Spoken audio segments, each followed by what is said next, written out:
ফরিদপুরের মধুখালীতে উগ্র হিন্দু সন্ত্রাসী কর্তৃক দুজন মুসলিম যুবককে পিটিয়ে হত্যার প্রতিবাদে রাজধানীতে বিশাল বিক্ষোভ মিছিল করেছে ইসলামী আন্দোলন বাংলাদেশ। কেন্দ্রীয়ভাবে বিক্ষোভ কর্মসূচির ঘোষণা আসার পরপরই শুক্রবার জুমার আগ থেকে লোকে লোকারণ্য হয়ে ওঠে বাইতুল মোকাররম এলাকা। এ সময় বিক্ষুব্ধ জনতার গগন বিদারী স্লোগানে আকাশ বাতাস প্রকম্পিত হয়ে ওঠে। আপনারা ঢাকায় আপনাদের সমাবেশে হাফেজ রেজাউল করিমকে হত্যা করেছিলেন, তার বিচার হয় নাই। মিছিল পূর্ব বিক্ষোভ সমাবেশে বক্তারা মর্মান্তিক এই ঘটনার জন্য সরকারকে দায়ী করেছেন। ঘটনার এক সপ্তাহ পেরিয়ে গেলেও এখন পর্যন্ত মূল অপরাধীদের শনাক্ত করে বিচারের মুখোমুখি না করায় বক্তারা সরকারের কঠোর সমালোচনা করেন। বেঁধে রেখে সারা রাত নির্যাতন করে অবৈধভাবে হত্যা করা হয়েছে। কেন হত্যা করা হয়েছে?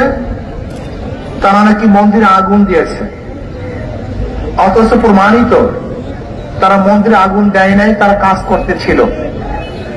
কিন্তু সরকার এক সপ্তাহ হয়ে যাওয়ার পরেও হত্যাকারীদেরকে গ্রেফতার করে নাই।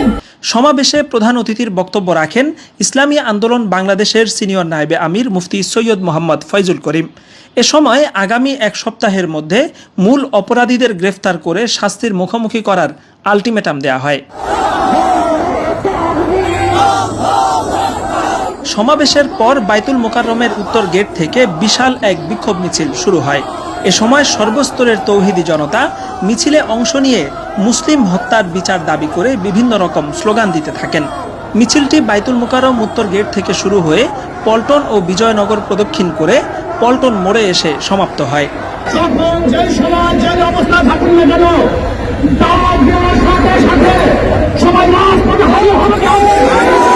ফরিদপুরের মর্মান্তিক ঘটনায় আঞ্চলিকভাবে কিছু বিক্ষিপ্ত কর্মসূচি পালিত হলেও রাজধানীতে কেন্দ্রীয়ভাবে এটি ছিল প্রথম কোনো কর্মসূচি। ফলে ইসলামী আন্দোলনের এই বিক্ষোভ কর্মসূচিতে সর্বস্তরের তাওহিদি জনতার ঢল নামতে দেখা গেছে। অতি দ্রুত ঘটনার সুষ্ঠু বিচার না হলে বাইতুল মোকাররমের এই মিছিল থেকে লাগাতার কর্মসূচি ঘোষণার হুমকিও দেওয়া হয়েছে।